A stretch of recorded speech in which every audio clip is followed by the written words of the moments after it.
ఆలగడ్డ మండలంలో నేటి నుండి ఈ నెల 28 వరకు నిర్వహిస్తున్న ప్రత్యేక ఆధార్ క్యాంపులను ప్రజలు సద్వినియోగం చేసుకోవాలని ఆలగడ్డ మండల పరిషత్ అభివృద్ధి అధికారి మహబూబ్ ఖాన్ తెలిపారు. స్థానిక మండల పరిషత్ కార్యాలయంలో మంగళవారం ఆయన మీడియాతో మాట్లాడుతూ 0 నుంచి 6 సంవత్సరాల పిల్లలందరికీ ఆధార్ నమోదు ప్రక్రియను నిర్వహించేందుకు ప్రభుత్వం ప్రత్యేక శిబిరాలను ఏర్పాటు చేసినట్లు ఆయన తెలిపారు. ఇందులో భాగంగా బర్త్ సర్టిఫికేట్ కలిగిన పిల్లలకు ఆధార్ కార్డులను ఆయా కేంద్రాల్లో తీయడం జరుగుతుందని ఆయన తెలిపారు. ఆలగడ్డ మండలంలోని మొత్తం 8 గ్రామాలలో ప్రత్యేక ఆధార్ నమోదు కేంద్రాలను ఏర్పాటు చేయడం జరిగిందన్నారు. అంగన్వాడీ కార్యకర్తలు, మహిళా పోలీసులను కూడా ఇందులో అనుసంధానం చేయడం జరిగిందని తెలిపారు. ఆధార్ వెరిఫికేషన్ కార్యక్రమాన్ని కూడా చేపట్టడం జరిగిందన్నారు. మండలంలో 670 ఆధార్ కార్డులు వెరిఫికేషన్ ప్రక్రియ కోసం మహిళా పోలీసులకు ఒక ప్రత్యేక యాప్ను కూడా ఇవ్వడం జరిగిందని తెలిపారు. ప్రభుత్వం ఆధార్ నమోదు ప్రక్రియను డేటాబేస్ కింద ఉపయోగించుకోవడం జరుగుతుందని ఎంపీడీఓ మహబూబ్ ఖాన్ వివరించారు. ఆధార్ క్యాంపులు నిర్వహిస్తున్నాము. గత 2 months నుంచి కూడా క్యాంపులు పెట్టడం జరిగినది. బర్త్ సర్టిఫికేట్ ఉన్న వాళ్ళందరూ కూడా చేయించుకుంటున్నారు. ఇంకా ఎవరినైనా మిగిలింటే వాళ్ళ కోసము ఈ రోజు నుంచి 18, 19, 20, 21 ఇట్లా 28 వరకు మొత్తము ఒక 8 గ్రామాల్లో నిర్వహించడం జరుగుతుంది క్యాంపులు. ప్రజలందరూ కూడా ఈ యొక్క అవకాశాన్ని వినియోగించుకోవాలి.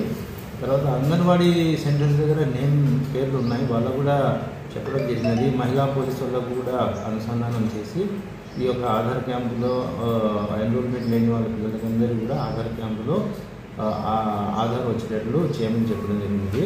తర్వాత ఈ యొక్క ఆధారు వెరిఫికేషన్ వచ్చింది మన లాస్ట్ వీక్ నుంచి. ఇందులో మన మండలంలో రూరల్లో 673 ఉన్నాయి.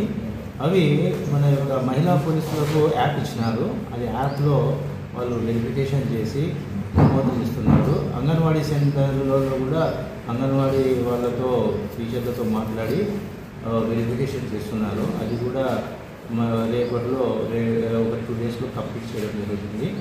ఈ యొక్క ఆధార్ ఉండడం వల్ల ఈ యొక్క గవర్నమెంట్ స్టాటిస్టిక్స్ చాలా అవసరము. ఈ యొక్క స్టాటిస్టిక్స్ వల్ల ఎన్నో ఉపయోగాలు ఉన్నాయి. ఎందుకంటే గవర్నమెంట్ ఇచ్చేటటువంటి పథకాల్లో ఆధార్ బేస్డ్ కాబట్టి ఈ ఆధార్ బేస్డ్ వల్ల ఈ పథకాలను వినియోగించుకోవడానికి ప్రజలకు మంచి అవకాశం ఉంటుంది. కాబట్టి అందరూ కూడా ఉపయోగించుతారని మనవి చేసుకుంటున్నాను. తర్వాత లోన్ల విషయంలో కూడా రేపు బ్యాంకర్స్లతో ఇక్కడ మండల పరిషత్ కార్యాలయంలో వాళ్ళకు జాయింట్ మీటింగ్ పెట్టినాము. లబ్ధిదారులందరికీ రమ్మని చెప్పడం జరిగింది. పంచాయతీ సెక్రటరీ ద్వారా టామ్ కూడా చేస్తున్నాము. రేపు 10 గంటలకు లబ్ధిదారులందరూ కూడా వాళ్ళకు ఒరిజినల్ డాక్యుమెంట్స్ అన్నీ కూడా తీసుకువస్తే బ్యాంకర్స్ తర్వాత ఎంపీడీఓ అందరం ఉంటాం కాబట్టి వెరిఫికేషన్ జరుగుతుంది. అది స్క్రూటినీ అనేది గవర్నమెంట్ తరఫు నుంచి రేపు 18, 19 చేయమన్నారు. ఆ యొక్క స్క్రూటినీ అనేది కార్యక్రమము రేపు బ్యాంకర్స్, ఎంపీడీఓ తర్వాత పంచాయతీ సెక్రటరీలు తర్వాత లబ్ధిదారులు అందరూ ఉంటారు కాబట్టి ఖచ్చితంగా ఆ రోజు అందరూ వచ్చి ఈ సదవకాశాన్ని వినియోగించుకోవాలని వెరిఫై చేసుకోవాలని మనవి చేసుకుంటున్నాను.